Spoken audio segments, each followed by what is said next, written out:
Hello, I am Pam Wright, the Director of the Office of Special Education for the Indiana Department of Education.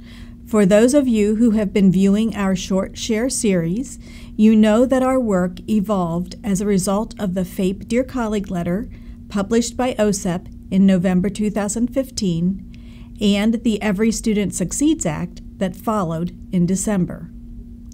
A group of stakeholders worked with our office to develop this framework for improving outcomes for all students, including those with disabilities.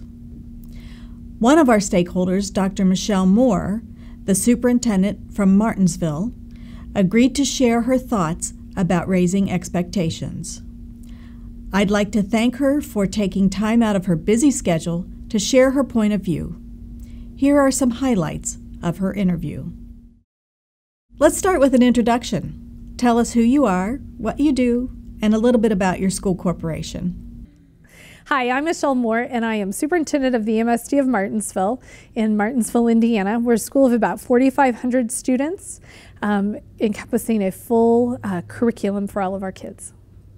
Now, tell us about your priorities in Martinsville.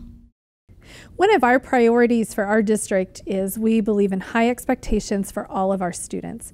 We think it's really important that every child who comes into Martinsville has an opportunity to learn and grow. During the past year, you served as a key advisor to our office.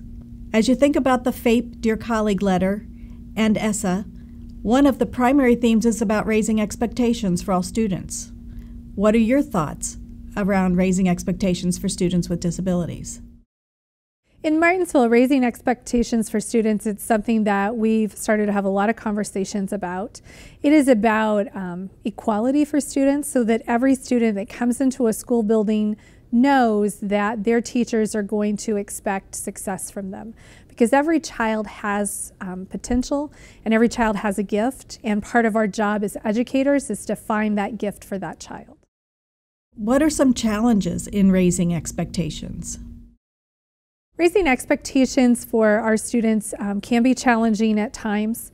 Sometimes we want to not hurt them, and growing sometimes is painful. It's not always an easy process, and it can hurt your feelings, it can hurt the child's feelings, because you hit those stumbling blocks. But once you get over that stumbling block, it's an amazing thing to watch it unfold and happen in the classroom. What about sharing the responsibility and accountability for all students' learning? A conversation that we have in Martinsville about sharing responsibility is that it's everybody's job, that it is the administrator's job, it's the director of special ed's job, it is the superintendent's job, it's the gen ed teacher's job, and it's the special ed teacher's job, because we're a team and we have to approach our interventions and learning with our students from a team approach to make everybody successful. Have you had an opportunity to share any of the information from the FAPE Dear Colleague letter and ESSA work group with your staff? At Martinsville, we have taken an opportunity to meet with all of our special ed teachers to talk about the Dear Colleague letter. We've gone through some of the expectations. We've talked about having academic goals that are chronologically age appropriate, which is really important for us to begin to have those conversations because it ties back to raising expectations for all students. So those were some good conversations we had with our staff. We brought them all in a couple of after-school meetings, and we started talking about what is this going to look like in our district. What about the notion of having all students working toward grade level standards? Working toward grade level standards is probably the hardest piece to actually implement for teachers in the classroom. They have students of all abilities, and it's hard sometimes to level those standards or to chunk them into different pieces for all students, and that takes the art of teaching. Have you had a chance to really focus on any one component of the Every Student Succeeds framework in your district? If so, what component was it, and what have you been doing? In our district, one of the things that we've looked for in the Every Student Succeeds is the component of high expectations for all students, and having the conversation that what those high expectations look like are going to be differentiated and vary for different students. In the special ed field, we've had some conversations about universal design for learning and perhaps what that might look like in the MSD of Martinsville. What are your thoughts about providing equitable access to the curriculum? I think in looking at the state of schools and how we can deliver equitable access, it's an exciting time, especially with personalized learning. We're seeing a lot of technology enhancements that are allowing us to modify curriculum for students so that all learners are embraced and welcomed in our districts. What shift in thinking has occurred in your district since we began messaging that all students, including those with disabilities, should be held to high expectations? Once we started getting the Dear Colleague letter and the communications from the Department of Ed, we started asking ourselves, what does high expectations look like?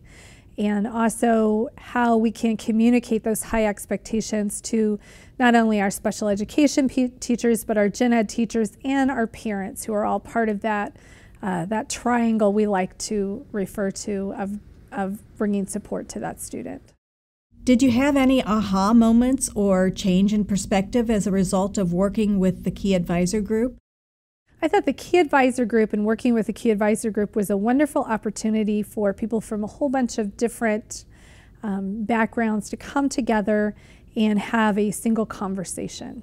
And that was the exciting piece about that. As superintendents, sometimes we talk to other superintendents, and here we got to talk to people representing counselors and educational psychologists and people at the Department of Ed to have a uniform conversation about a topic. What else can we do as a department in the coming year to support schools in improving outcomes for all students?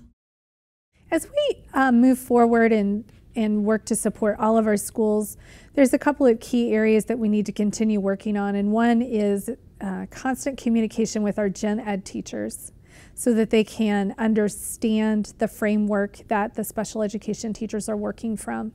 And then the other piece also is to continue the communication with the special ed teachers so that everybody is on the same page. I think total open communication, and we're going to make great strides. Would you like to share anything else about raising expectations, improving outcomes, having equitable access? I think as school districts move to high expectations for all students, they're going to find that it is an exciting opportunity for them to work closely with all of their stakeholders in their district. I want to thank Dr. Moore again for agreeing to be interviewed. She not only has high expectations for her students, but for her staff and for the community as a whole. She and other educational leaders in our schools are making a difference for all students, including those with disabilities. I hope you enjoyed the interview. Thanks for watching.